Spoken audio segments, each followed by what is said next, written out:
Abusia for your mama nyina akwaba Mmara ne sesen ene ye de ato am ye wo live wo UTV so ye ship house Abeka Junction unim say ye de Mmara ne sesen ba wonchen a na ya tam lawyers wo mo chambers o na ye de aba wonchen TV so ntu ahwe free na wate Mmara na se no chena se be aburu se mpreduasa obia emmu kwasia because say de be anokrebe de na justice ebe ye adwuma ma wo ga na ni a wonti na Mmara no wo ho no nti no ene ye ne saa no nti ye na ye mo akwaba e ba UTV so ne hwe eko bi e de legal aid oni se aban bia Ghana man mpedifo mo chechire o man no mo nyansa pa o mo hu se nipa bebre ho no ma nye obia ne benye sika kofa lawyer na so na obi nipa na odi be mo o ye right asem a wo ka no eno nti so mo ti ko bi e ya aban de legal aid a se obi nya case na so woni sika o de be fa lawyer odi bi mpa na asem no kra ide ato no so no ntia se opemu ncheche mu a obetimi anante akọ legal aid na legal aid for obetimi aboa no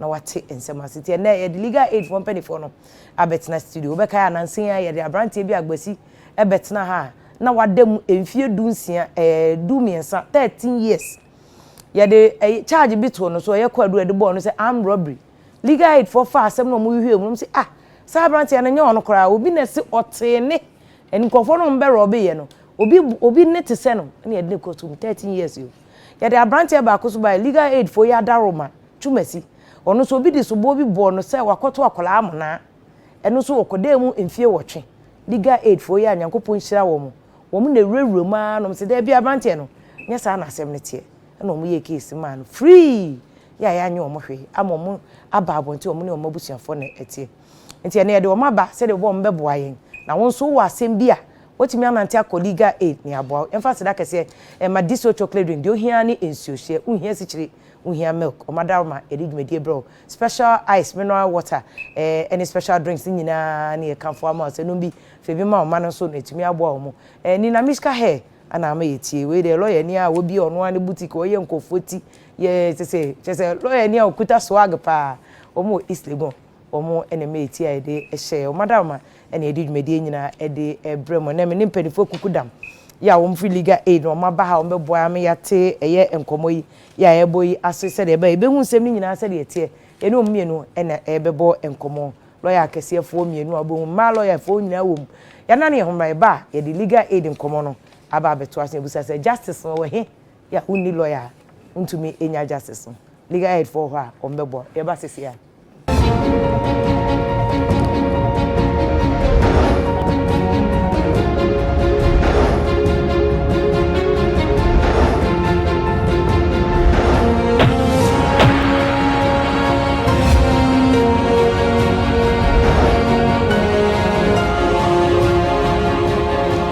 First time akwa baby eba Mmara ne sesen so ene se dem kai no lawyer for kese mienu a ombebo ya cheche legal aid mu anti unso betimi anante akọ ehia so woska omo abeye case na ma mpendodo a wasem ne yede na wo case na wudi nokre ana wo kanokre achomo lawyer pani ye lawyer Nelson Kpoha eye lawyer kese a won ye incremental legal aid for wo mu pani kese pa wo dan wo no dan bibia chese wo mu na di mu akote ko up and down court ne ade nyina wo mu nye hwe aban na mu kakra bi nso no kra no enso bia ntina yesese unyamwa bia na de abo sa na oni ni nua ba Rita Kunkunti Ali enso ema besia lawyer na no nkofo bi sa ye fia na mfa lawyer for ma ne ma no ba fefe beauty with brains pa na omu nyina beboa ye no fedi for mama kwaba lawyer na mka se mkofo bi sa na ye fa ma lawyer for no ma no mu ho so mu ho ye adwuma mu ye adwuma pa ye mi sha se fru so asana makopani kpo ha so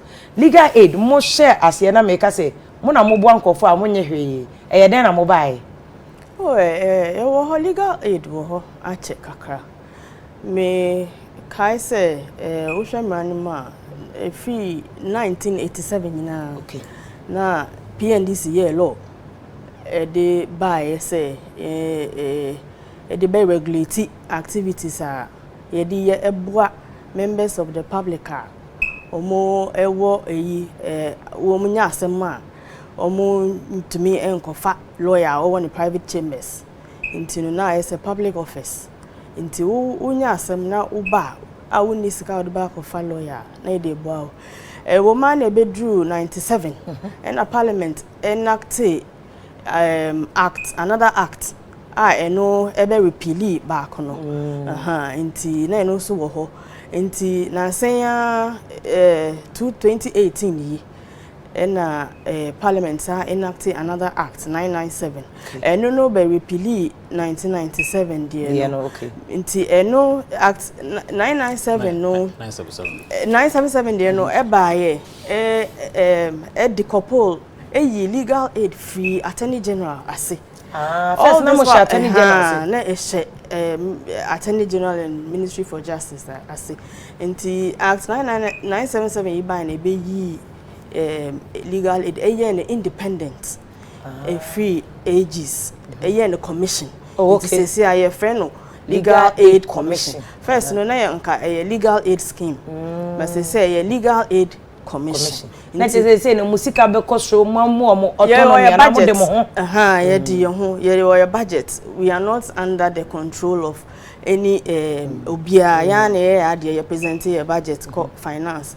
na de wo bia ye de no ye de amay nti legal aid wo ho ache kakra ye boa members of the public ejuma onya wasem criminal say police acho ana say wonu kunu enya asem ana wakoto asase wo baby ni nyina mutumi ye ni nyina ye ana wejuma mu labor ejuma oni wo employer enya problem ni nyina contracts bibia commercial cases ni nyina all this while no na legal aid wo ho eye ejuma na me ya to ye bo na yakọ cases na mo ye ni mo pa because bebre cry nim say mo ye we nyina obo asase na legal aid asemo omo nyim say bia aware ye oni be ma bia wo hwe no no ansa na wa legal aid balo akwa na unu aba aka say de minim say otwi ni nya de be make na sa no worry ya be make na ye nti minim say na o sister Rita kase legal aid mu ye niema bebe but most important they no kase at 997 no ebe yi mu 977 ni be yi mu fi attorney general no ye ntwa say they different na law no de amamo apart from so why mamo adem ho ubetimi ayema de they different na why amamo. The difference clearly is that now that we are the commission, we are supposed to be independent. We are to set up offices in all the districts of the country. We are to show our presence in their regions. Now, we are to bring justice to the doorstep of the ordinary, poor, indigent Ghanaians. Na asem no no. See amoye commission no. Yes. Mmara na chese also mu bie offices or regions, mountain bia mu, na district bia mu. Was some de Mmara no ben obi a oni bi no pe. That's right. The question is offices no wo that regional offices no wo ho. More 16 regions na mo ho. 10 until recently. 16 no. New ones no afa na ye beko but original regions no ye wo ho that. Okay. Na ye wo ho ye wo offices in all the original 10 regions. Okay.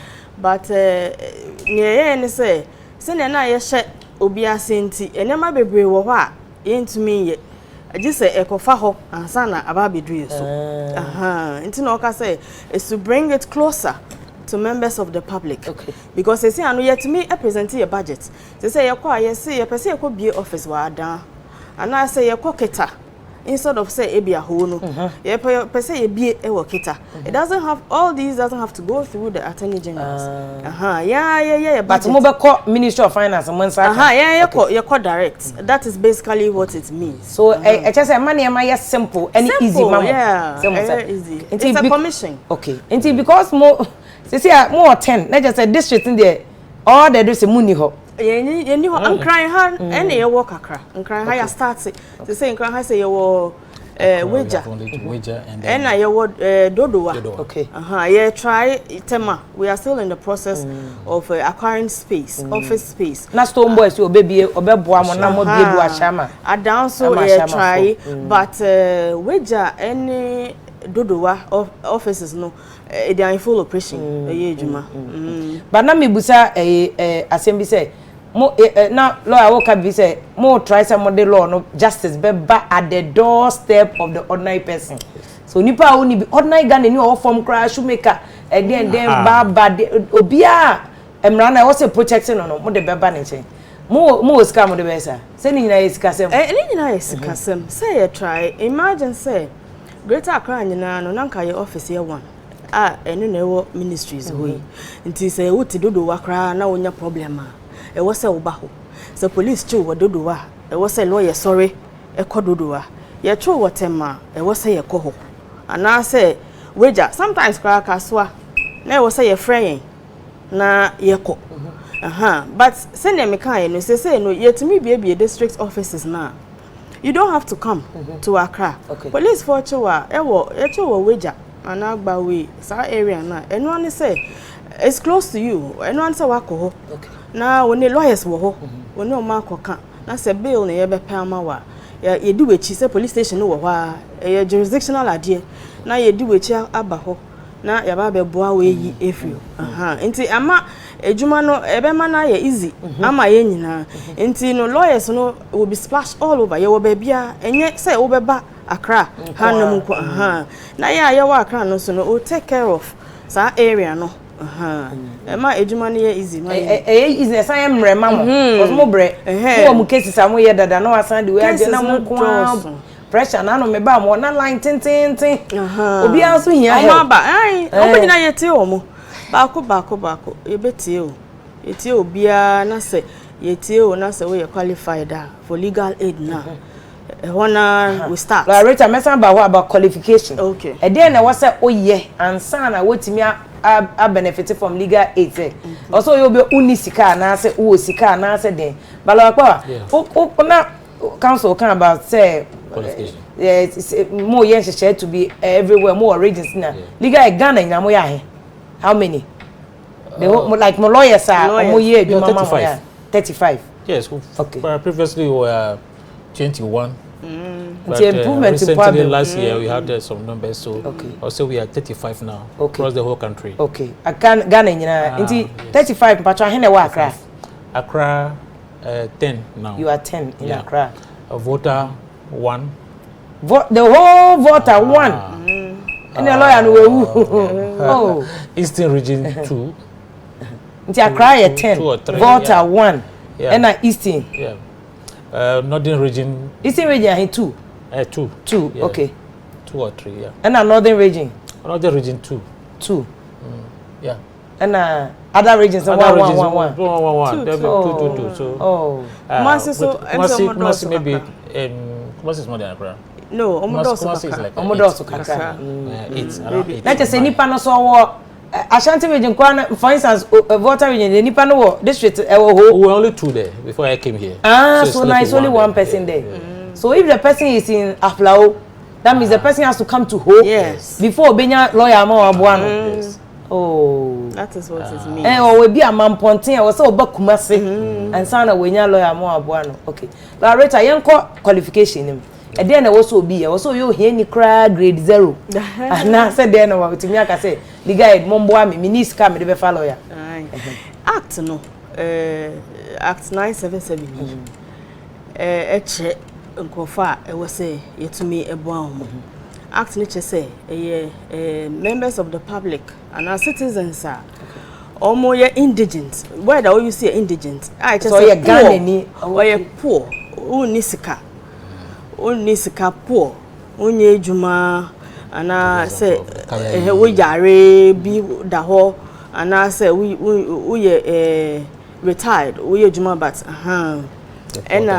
yeah sure mo enti say wo ba ye ho a wo ba dia ye wo kwan bi so ye wade ye friend no means test ye de ascertain say we are qualified ana say we nye qualified nti wo ba ye wo form ho ye ma wo na wa fill sa form no ma ye wo details ni na form no den e wo so den e be so baby a wote sa wa ware a wo ye single a ejuma ben na wo ye ahe na wo earn every month ejuma na wo ye na yetua wo sen because ordinarily no anka e wo say ye wo ye ejuma kra na say wo earn below the minimum wage ena yetumi eboa wo nti wo waketu ani wo ye bia wo ye ejuma bate swa ana wo nye ejuma kra ena yeboa wo nti wo ba yes I mean test no na fe e dey hu say first of all no o qualify ansa na yeba betie wasem okay ansa na yetie wasem ansa na yeba betie o fere from now to East Legon an ka ho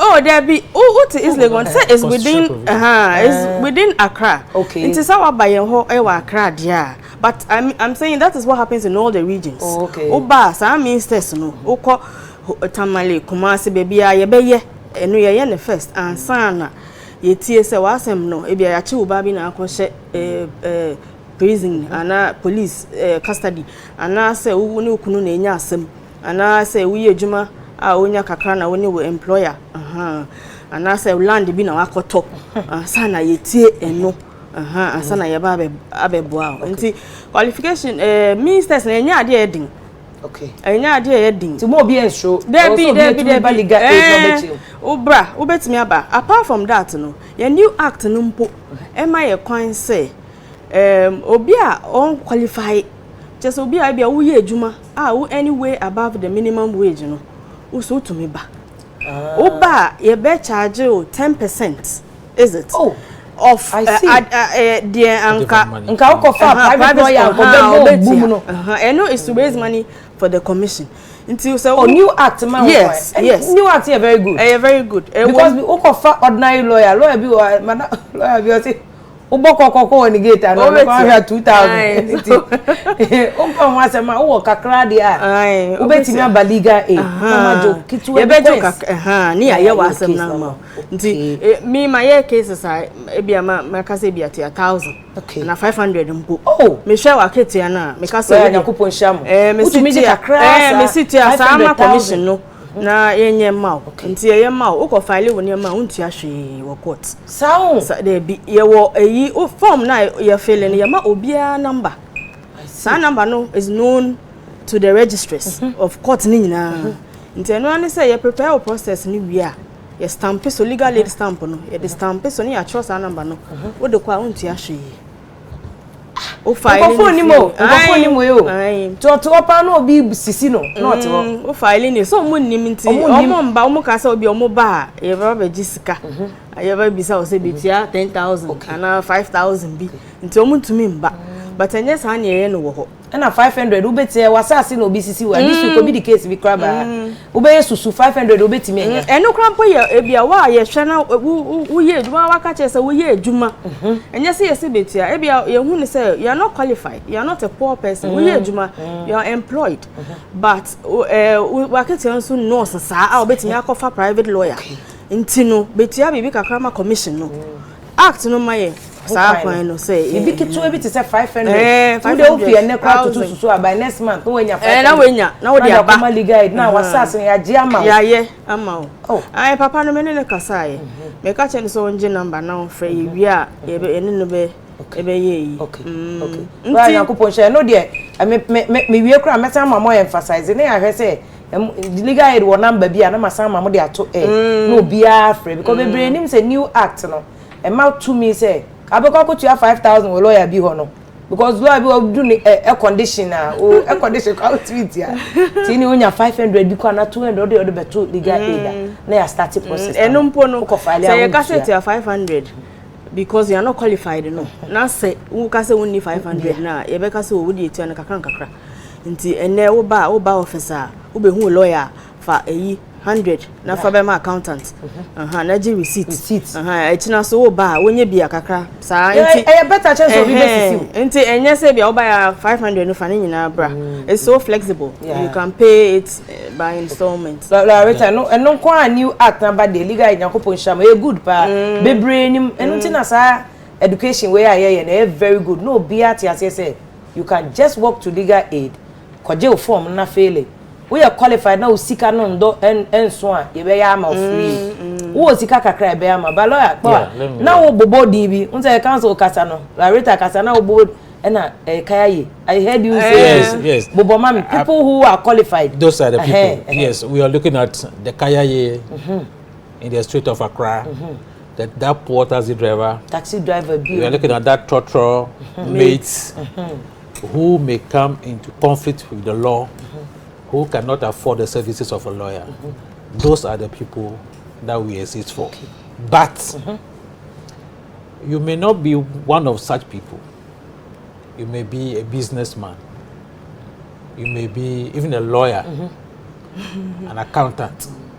But if you want to enforce any provision of the Constitution and you think that you have a good case, but you don't want to go and spend money and be filing, this case has to do with enforcement of the law. A provision of the Constitution. I see. You walk to said public interest lawyers. Exactly. Yes. And you walk to legal aid, which shall help you free. Act number who coin. Okay. Act number. Inti na lawyer back we ye program lawyer mensa na okase Children's Act. Yes. For instance, e bi o chese eni so ma akwala on the 16 years worry. Na bia we hu bisa obetimi aba legal no se mehu se bi se ekoso. Nti mpacho mo mayen court na yenye we obetimi aba. Some cases no be crown ye pe because abuse of rights and no dear ye papa ye we have a particular interest in it. A ban of abuse of rights in a criminal way no.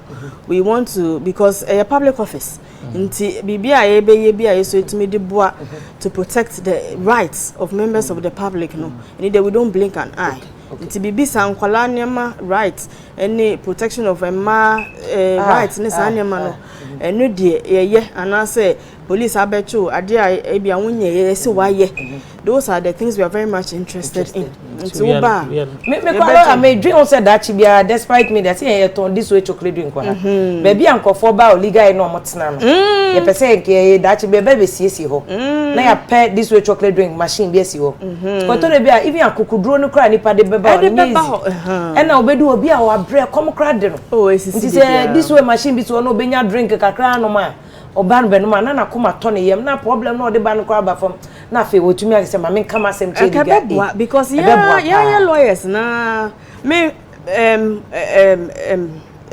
a lot of times there be a lot of times me yimesika me butom sika de ama me clients obi to me nanti o me obi ananti afri adenta hoside aba me ho hey wananti adenta to legal aid wananti aba ni e court oba ye opante na me bi say aden kofi aden o se wananti ye oni sika because one ma a criminal case maji bail amano say one ma ka ye be revoking the bail no na ya sa akoto nti wo so oye na oba nti ono sa da bia ye bakota me maniska e de fakra eko and then the next agenda date to money for him to come oh my ba e ma ni bebre obi wo beba o so kwala no oni bebi anu kunu wo nkwala ni didi ye lawyer obetimenya 50 amame and as any day any day bia we do apart from say you provide free legal services no yes also yes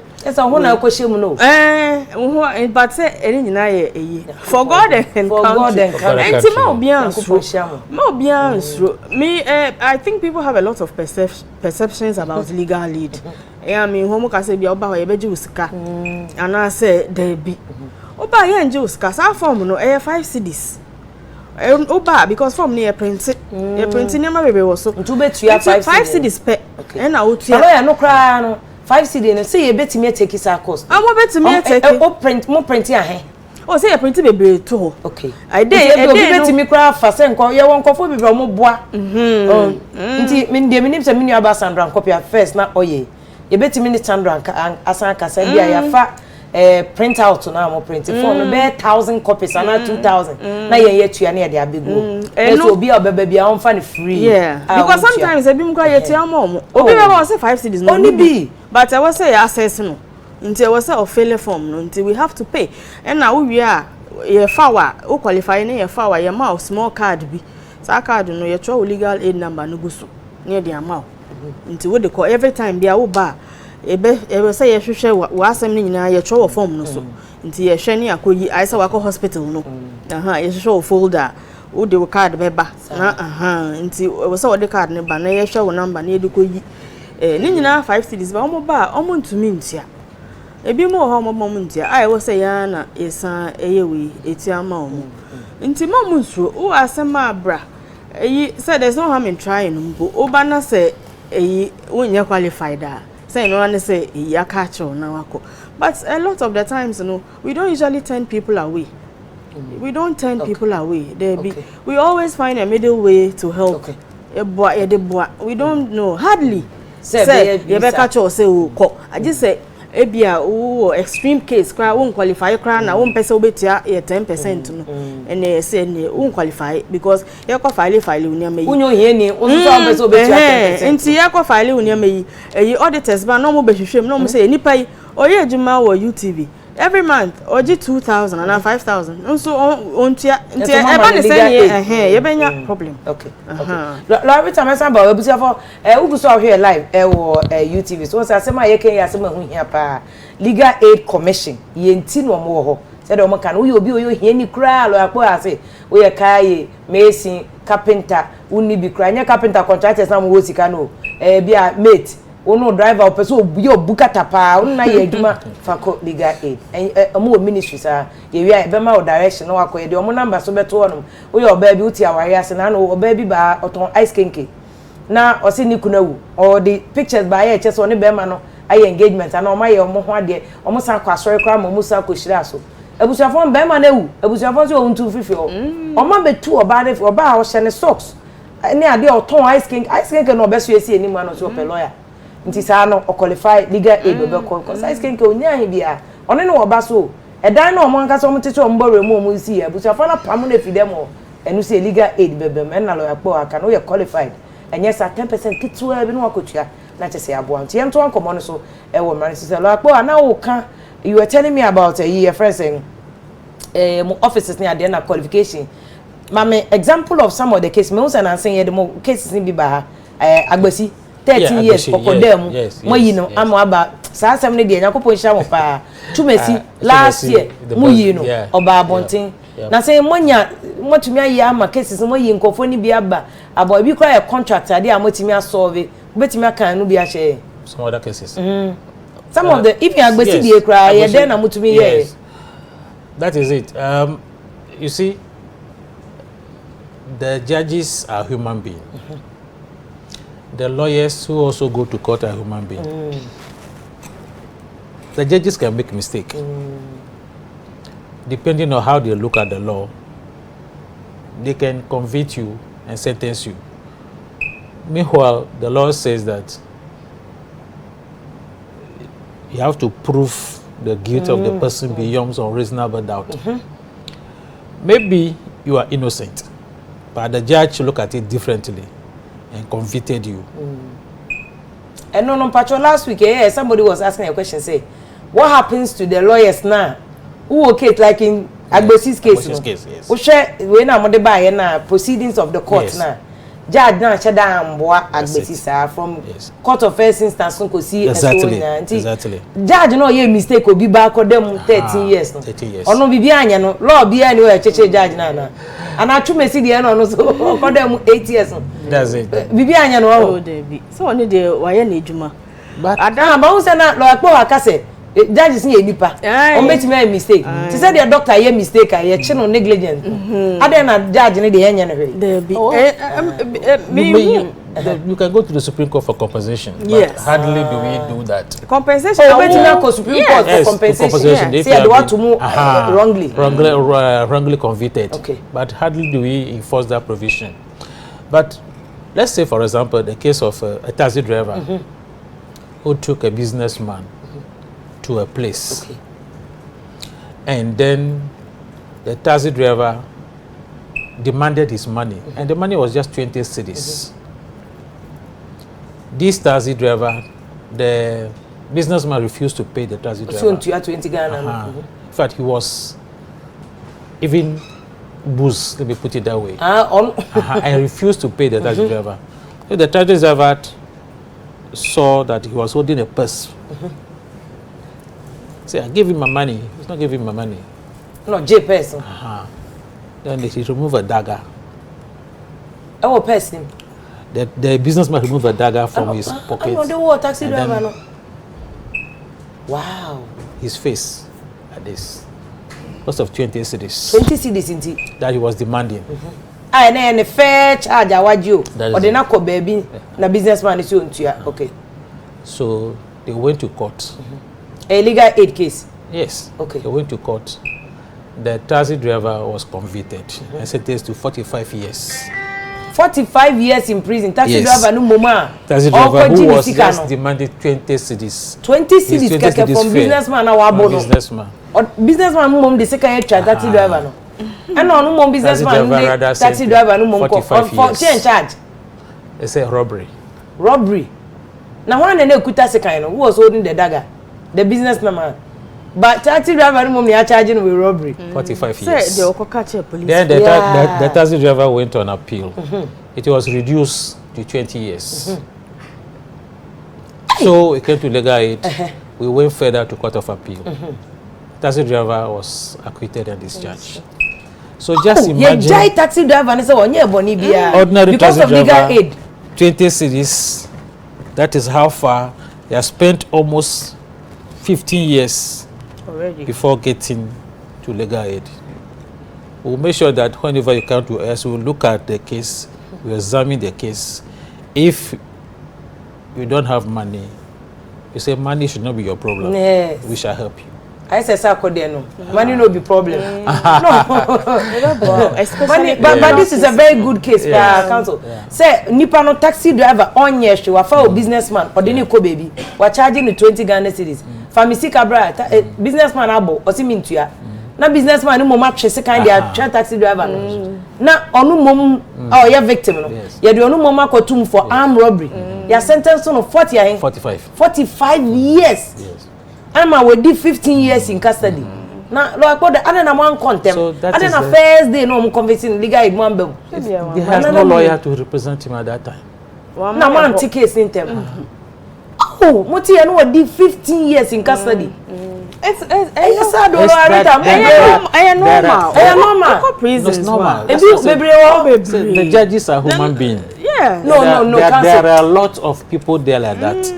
No, but say judges so. Enye mo ana mo ka che say mo kire law no. Aya mo ka che say the justice must be manifestly and profusely done. Enye mo ana mo che say abofo. It must be seen to be done. I say judge na wa mu hu ana. We are living in this country. There are people of influence can do so many things. Apart from that, no. Yes. A lot of things may have informed the judge's decision at the time. Okay. So the presented. Yes. As presented. As presented. Because a police one go say taxi driver no no aggressor. Onu mom no to share businessman no. Leaving out the entire story say or your taxi driver no fan no. So ordinary ko ha ye drew ye no famisi kama me also on farm. Nti police for no omo beja sa side no nyina. Se ni omo charge no go kan one side. Se ni omo kan robbery no omo be ka so e bia onam kwan so na okọ baabi ana ni fie mpo na obaaye. So that may have been the judge's appreciation of facts na ye the brain. The judge nyanya ne fault. Say the police for no be prosecute asem. Sa no but Loretta say mu say mo dey court e be a court of appeal and a higher court na mo overturn decision na mo dey man earlier na police if one almost start here because omo do money investigation and prosecution nti omo no mo here wrongful investigation and prosecution then mo dey law be anywhere e betimi dey awe omo. Oh, sometimes yeah to me esu omo but once e kom ha no sa anya ma no another battle. It's another battle and then depending on which court, say lower courts now and a police for no prosecute. But even from higher courts now, state attorneys no prosecuting no. Police for now na investigation, bibia no me dia bro mo. The dockets no they hand it over to them. Into omo no the police for no the bro mo. And omo de be ye adwuma. Into law be any what tia police for na omo de adwuma say ebia Yampa onina oyeye o de sekan no ekotwa no onina nko but Loretta ejuma money maye o legal aid all this years mo ama police for no so feedback say to dey be am cases na mo prosecute no investigation no in just agbesi dey say obi say obi ten ne say am robbers ne voice is agbesi bie ni wa wetimi ne IGP akasa ni IGP abadam yeah. na maka say the way am nkofo ne prosecution no me I have raised issues me criminal cases okay I go to because lawyers they pay criminal cases yeah me and I go to the police stations a lot Accra baby I'm my clients work me clients work amen because who you know lawyers they pay criminal cases baby I understand yes Emmanuel I understand but I think I have a passion for it I like it and to me yeah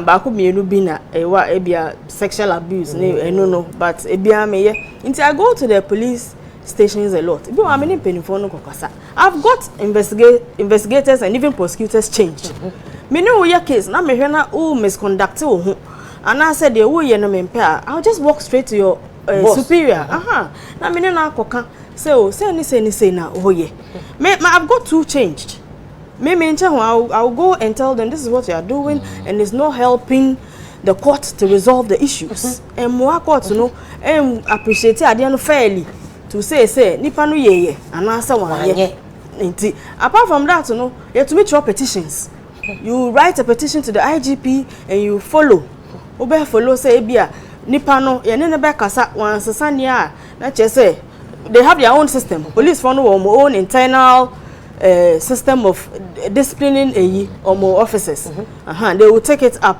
but then they will get them changed now mama will be for somebody they can trust now when you know I case no until there are a lot of things you can do to help but say case ni aye wie mama they are backwards na say one raise you didn't see any red light flashing one yeshi na aye wie na yama judgment because I always say criminal cases no the entire me passionate about it no the liberty of the person is at stake yes because mistake akure bi no okode no lawyer agbasi bai okona ne bagel ye kitikiti obai ne bagel ni nimu no that not studio he was crying osunsan chumesi de no yanka say the camera di na chiko ni fie ye ko ni fie na ye nyem ne ba no ko jail obai ya wo ne ba na akola ne di 7 years onimu no no because I share watch me work I have clients me work clients once a wo me no mo kasa e bia me pese me ye bill e mo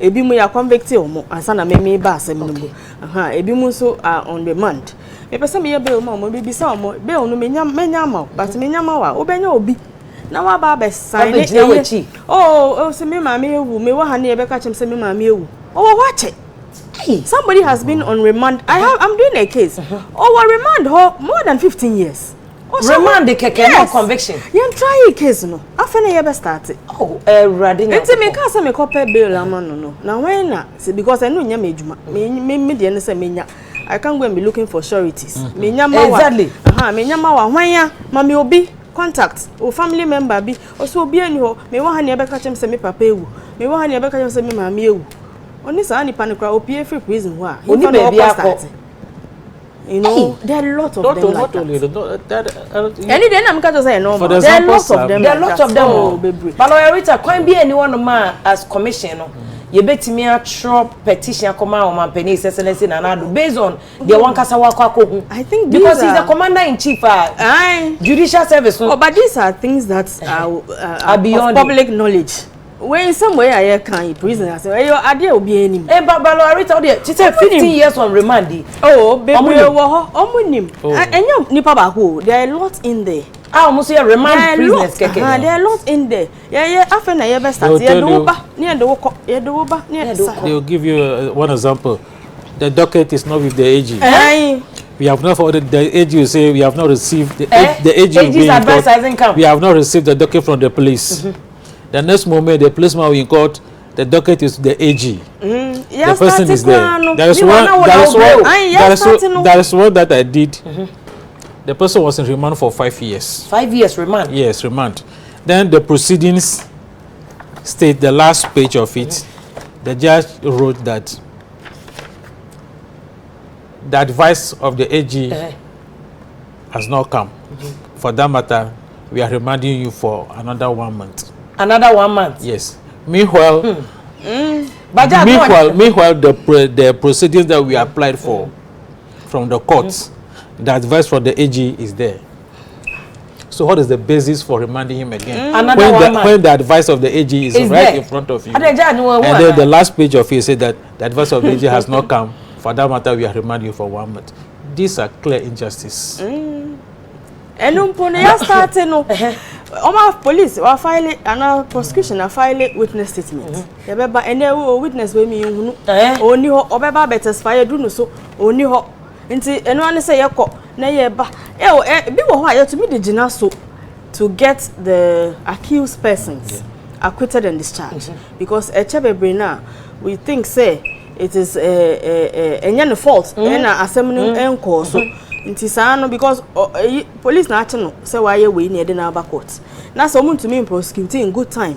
Now any until to me jinaso echo apply to the court. Okay. It's another way that is there for us. Okay. We apply to the court. We have been succeeded. Okay. Judge no who say a chedodo na say ne fault. Say because I didn't say accused persons ni binu no. Wonya bail mana or so me wo baby wo ha menya bail mo mo show. Omo nya obi ameye sign mo. Until they are there. Hey. Oh baby, no problem. Yes. But me did it a lot we dey nke be ya yemfa na as a personal project ho. Na ka me amekwa ko rewremu. Na appointment with the president. Aye. Because president or a lawyer. He said okay, he's aware of these things. But who says they say Ghana pressure no do so. Na yemko no nka say obi wo prison we 50 years and there are so many cases like this. Say how mama pardon. I mama pardon. Oh, it is Obama pardon oh. So be mad for omo convicted omo na omo serve and even remand for don't qualify for the remand for ne dey say you try your case you need wasem but you betimi am a president can he legally intervene say of course pardon the president has a lot of powers president it doesn't even have to get even attorney general crack can do that me any attorney general so go further me we can push him say go further me at least onu ko betimi aye dey agini din say as AG to take a personal interest in conform we remand on 50 years. Me who say a criminal justice system. It's the system. It's the system. It's even better now with the Justice for All program. Yes. Which I mean the judges go to the prisons. But is it still working with still working? Yes. There's a court as in Sawam. Have a part of it. They come there, they look at some of the cases. It's better now than before. But still we still need quite reforms. A number of people there who are not supposed to be there. More than 50% of the prisoners yes, remand. More than 50%. Remand. Remand. Yes, because now what is happening is the police stations are full. Police stations are into now say and every day they are arresting people. So they be a for into overwhelmed na edomo prison custody. Near the omo in Sawum. Sanity into ena de bia omo chenipa. E hoso be ma police and police cells no it's not big. Yeah. Into as every day they are arresting e then they push them to the prison custody. Then if you don't have a lawyer, if you don't have, they will forget about you. Because Omona initiate criminal proceedings, no. So if they don't even come and file or bring something to court, and I do back quarter, and that's it. I just say we say legal aid, and I say we call lawyer.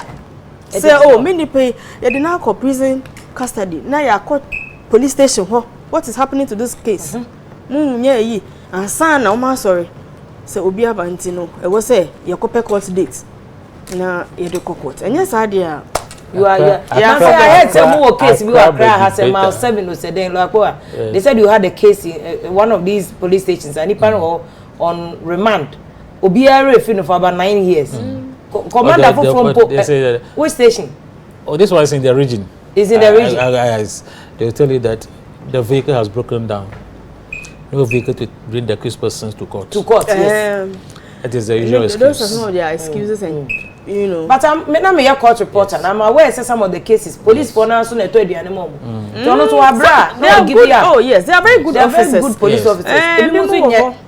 We also are overwhelmed. The case is Dawson. Case I don't know if the director is aware of it. I was helping one of the juniors handle it. guy na ewu we wu police cells akra ha ya omo koche no it was like a soup ni echi omo ni papa say later on no ohun say omo echi ono omo no omo aba ba ne ba namba de bia okoho omo say o ne ba ne beba wakowa into oba legal aid ni e court the court ma order mo fa ni panembra produce where is he into ekodu ages no man ehwehwe ma na ombeka say wewu I'm telling you into nipa no work custody no we o man boy busuafo no into ni papa ko enim it's over 10 years ai it's over 10 years yes onim da ni ba no wuye e ba ne say no wuye and this was wey obi a ye chin as a suspect. We all know what the constitution says about suspects. You know, inti ena wewu that day and wewu kwai the judge was frustrated. You should have seen the frustration. He just put his pen down. Judge no in open court. Oh, you know, inti any day bebre say one legal aid and I want compel lawyer. I can agree, say, police or admit that the police were overwhelmed. They are overwhelmed. They be how much suspects. Into almost investigators, no, the same investigators now they call jumano. Into investigate about the case is by 1,000. Yeah. Send your mimete how many cases by 1,000.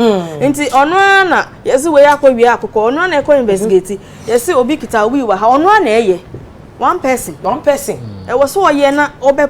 Or the Emma prosecutor and all the backcourt. Prosecutor, enya on to me, Juma. Prosecutor, no, so be a maybe I know a prosecutor, not me a court reporter. Mrs. Murphy, Nick on one cases, everyone have 500. Or court to any no prosecutor. More court, more court. Until be have 3 courts. Oba and answer 4 until they be a honor. Cases no dorsum. Loretta, remember one my suggestion here ender. Dear in your experience, dear Eduma why ye dear one I dear was here to us, but Majidi said Miakasa, my legal aid I deal with as a personal project. Like Boabus and my hand brow. Now yen chop petition and come my force and president and our vice president. Gofredame Yebehunu who set up a meeting in Kohun say me aware so on him problem, but when the chop petition and Casa say let's do something about this. Because I can say the lawyer rate can say 50% of prisoners. More than 15% of them. They're just on remand, no conviction. No trial. No trial. And conviction. And he say to me damponi did deny hotoye. Because it's not fair. It's not fair. It's not fair. And I mean it hurts our constitution, our laws so bad. It cannot be justice. That cannot be justice. But that is the system. That is what we are in. So obiye yineni. Because the boy now we are no crying. Oh yes, we just like that. Oh, now say last 2 months here. I know more because we.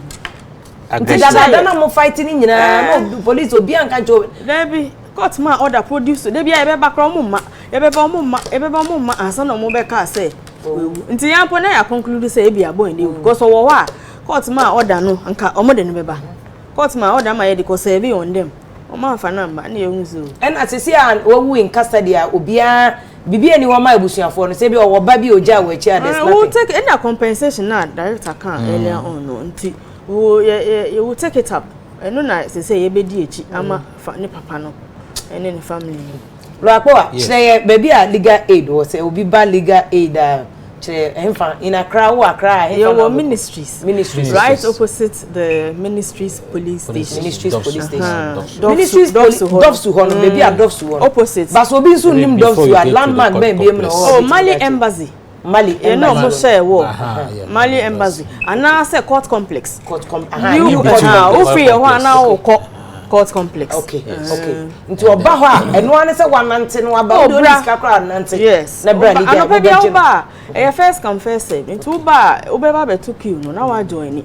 A Jew swa I feel forms no ebe show me feel meti no ma feel omo feel you omo the lawyers near a year way no legal near what divisions ye wo ADR nso wo oh okay nti asem ne bi ba na ye hwe na se we no ye betimi amediate pachoche ADR nim because omo hwe mu nim ye wo ADR division e wo ho ye wo trained alternative dispute resolution mo amutumi kan asem no ayen kokko yes ye wo asem bia na mo de be bebre na ye hwe ye betimi resolve it at ADR level no ye wo trained ADR officers nti ye be arrange to say udi obi ba wo say obi aye say okay ye be ma letter for command nipa no na omra ye ma date time oni na ba mo ba officer wo the mediator wo ne mo betena se obetie both sides owia na ya hwe senior asem ne e obebe o ha ye to me resolve ye nkokot ne ye to me resolve ye contentious pa ye to me resolve ADR no na ye de kokot na eno no mo de abel lawyers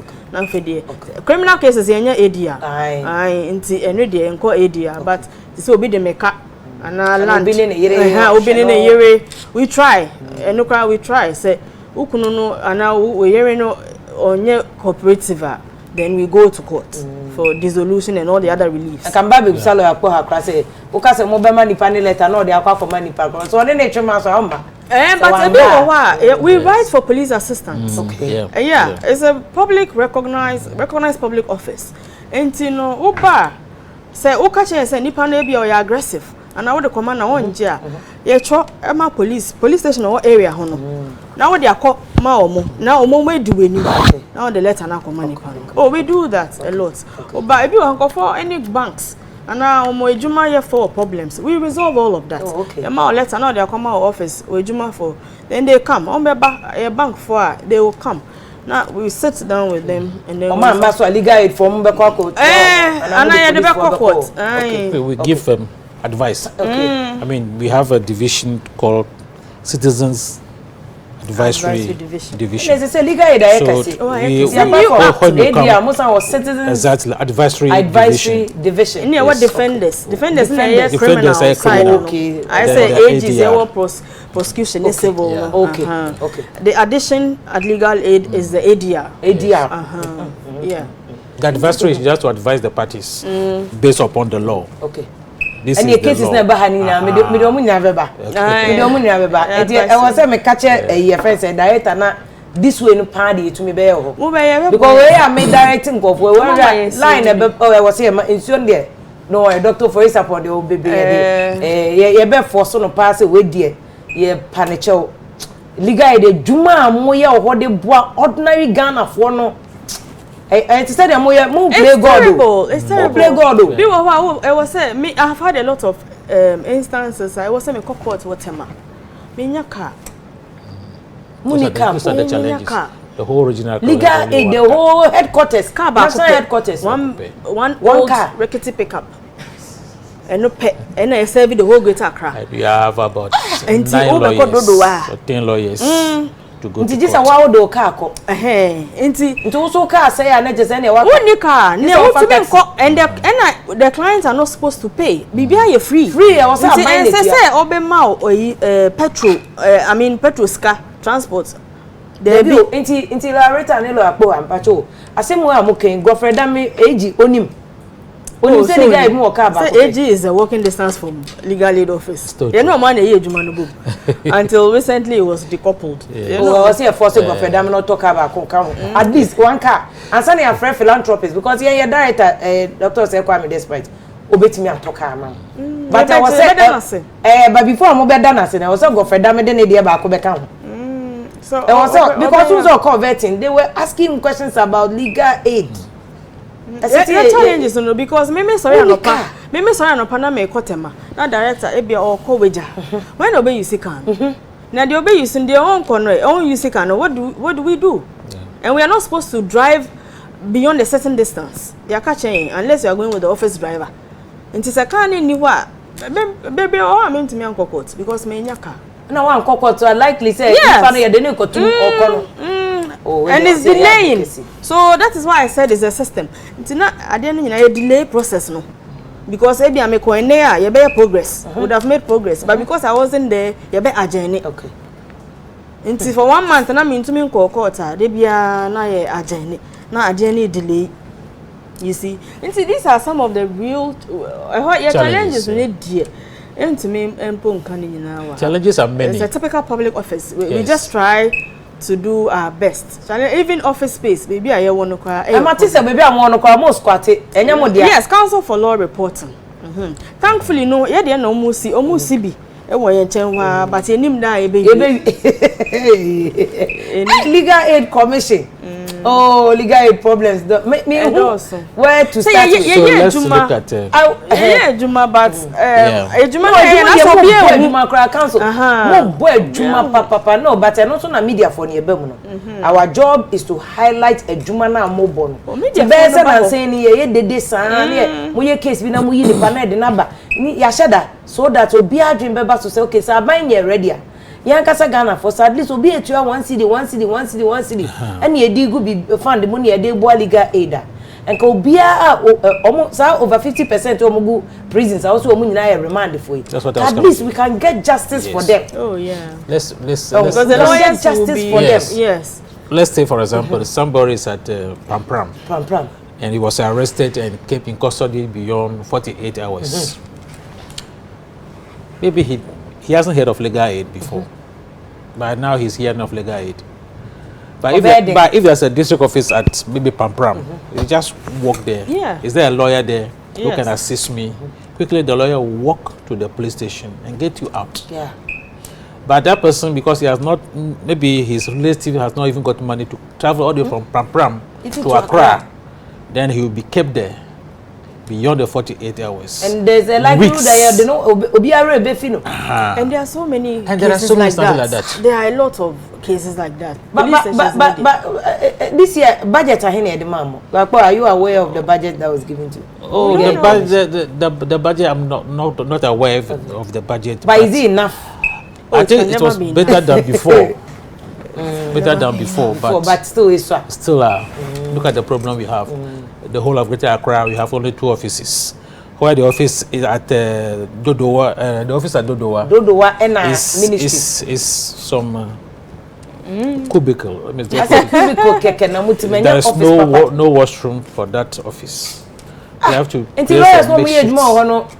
So talk about even the main Greater Accra office. The Bawe office. Washroom is not.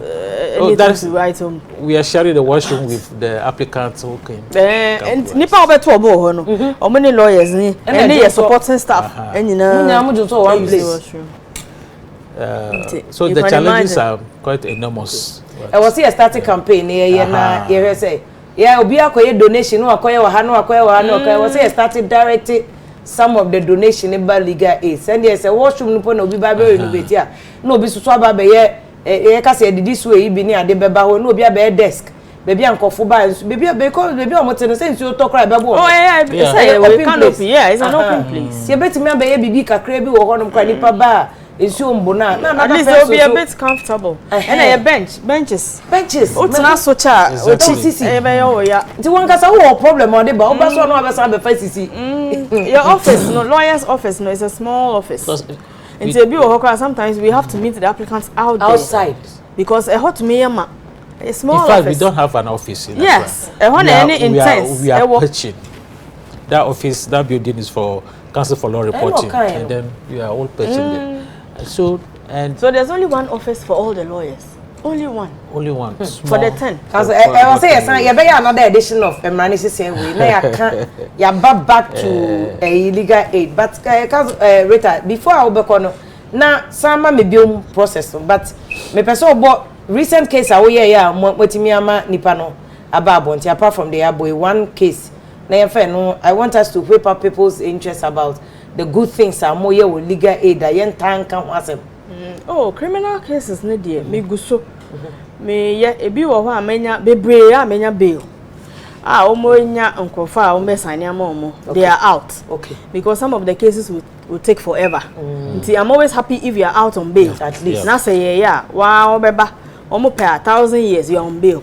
Nti enu de bebre e wo ho a maye but there are obi an sign ma omo yet.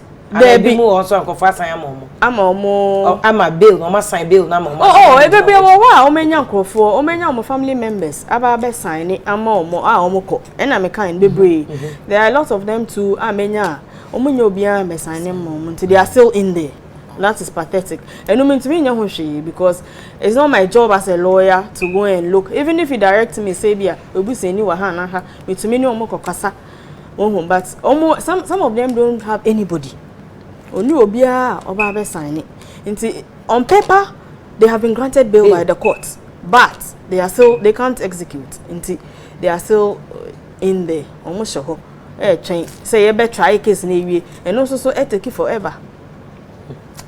Like, maybe your final comment on this legal aid issue. How would we enhance legal aid? Your own thoughts. Why do you share? Very well. There is something they call everybody is deemed to be equal before the law. But in our context here, not everybody seems to be equal to our expectation. So the challenges, as I said, are quite huge. We want to show our presence in every district of this region. We have been pleading with the MCEs, the DCEs, just give us an office location. Let's put one lawyer there, one mediator there, so that we don't have. I'm talking about the Central Accra, where we have our office now. From March to June, we have recorded about 835 cases. 835 cases. Those are the people who just came. The other places. They are coming from all over Accra. So if you have an office maybe at Tema, Ashama, at Dance again. Ashama to the MC those can people, give you an those office. people don't have Tema, to travel. They have a lot of places there. East. So all the MCs are not giving legal aid. Amasama, they have been there several times asking for office space. And there are courts there. There is a high court in Amasama. There is a court, there is a circuit court in Amasama. There is a district court in Amasama. There are police there. But they can't give an office to legal aid. Who are prosecuting people there. But there is nobody there. And there are people there who are poor. Very poor. Very poor in those communities. So if you don't have an office that can assist those people, you can imagine how many people from there who will be sent to prisons when they are not supposed to be there. Go there. So these are something that we are so passionate about. Just give us some makeshift structure and let's make sure that everybody, the equality before the law is being put into some kind of practice. Let's operationalize it, but not to exist just on paper that we are equal before the law when some people are denied justice. No. I think this one, we will come in so that we go to the ministry. Oh yes. we have to come in and go to the local government minister. If the MCs are being stubborn, go to the local government minister and push there. And then we can also do name and shame. We'll call you Honorable MC on air. Do you have a legal aid office in your district? Yes. No. Why don't you have legal aid office in your district? Will you do it? Yes. So we are giving you this time. Yes. If we don't come there, and media for no. Our job is not always just to talk about unnecessary things like what people do. Beef, this. It's not. No. This is our job.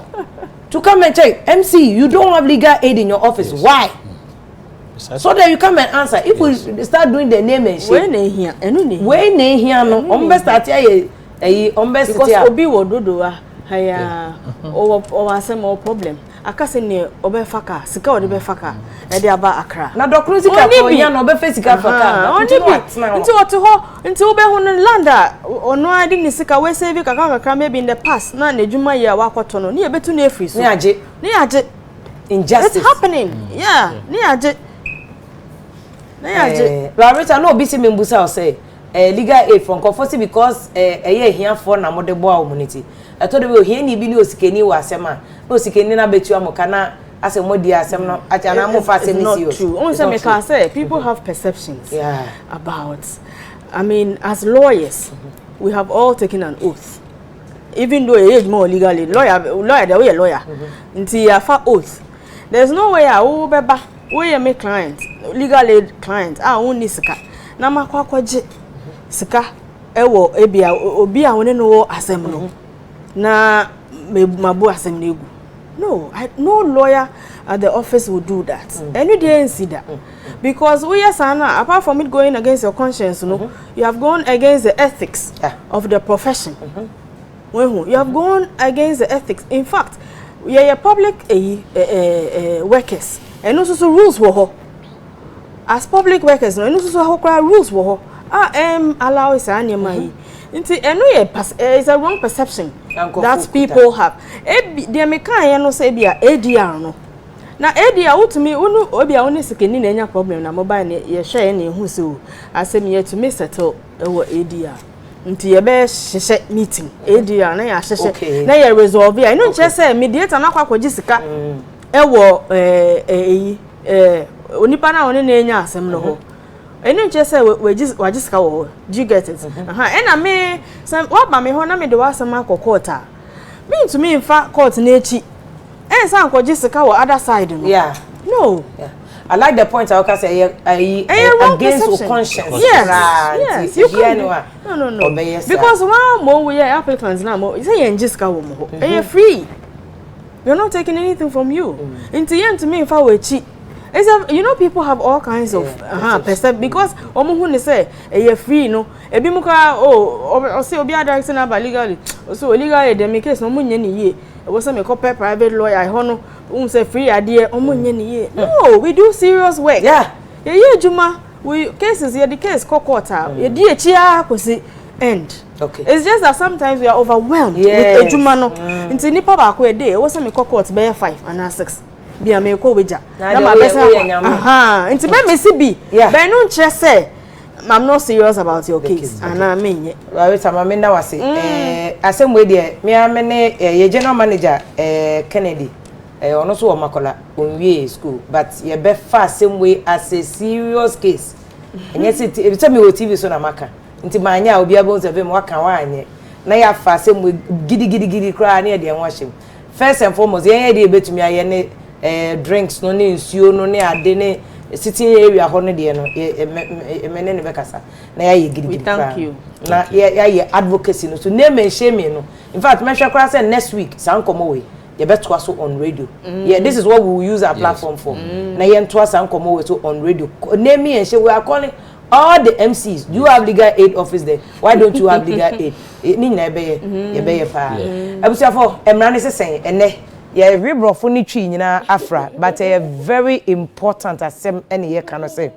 Send na lawyer po aka Constitution Article 17 can say there will be no discrimination. On can say there won't say there shall be. Any saying you move bia na hwe mu mu bia ba constitution justice mu.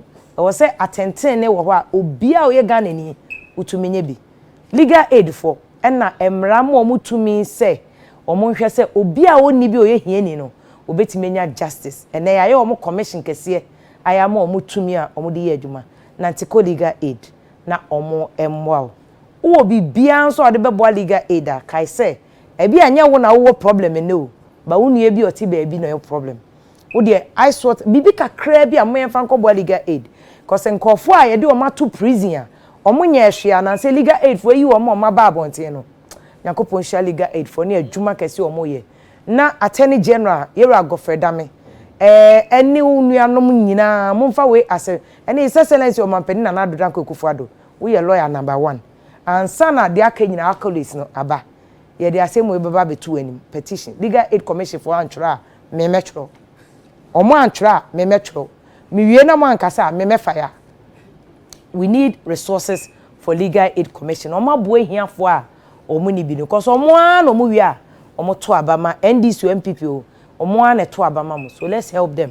na omunya justice abusuafo ne omo amene fa aseda kese pa emma ye lawyers akese mienu lawyer Rita Konkuti Ali lawyer kese oba besi a na afọ ma lawyers kra se omo mpe criminal case ko be court sa on de o se me ya santo a me gieti mebo I'll go to court say what say dey bia me court to cry you go to court and look at the beautiful job all jinko former free prison Emma omo befi nyakopon sha lawyer and on ne boss lawyer Nelson Kpoha ono so na ye Greater Accra Region Legal Aid Commission openi kese a odano abusuafo de aseda kese ma this chocolate drink special ice mineral water and special drinks e di bi be Legal Aid Commission afi ni na mishka he ono so lawyer ni o na adwuma na waye oye ti no no ma yeti no ehye no eni na miska lo Michelle nso ye da ase papa na wo a wo hwe o TV no so ye da ase yakopon ehya papa your production team nyina wo Mmara ne sesen yakopon hya mo ase mo aye na wo hwe legal aid program we wi a ma obumfu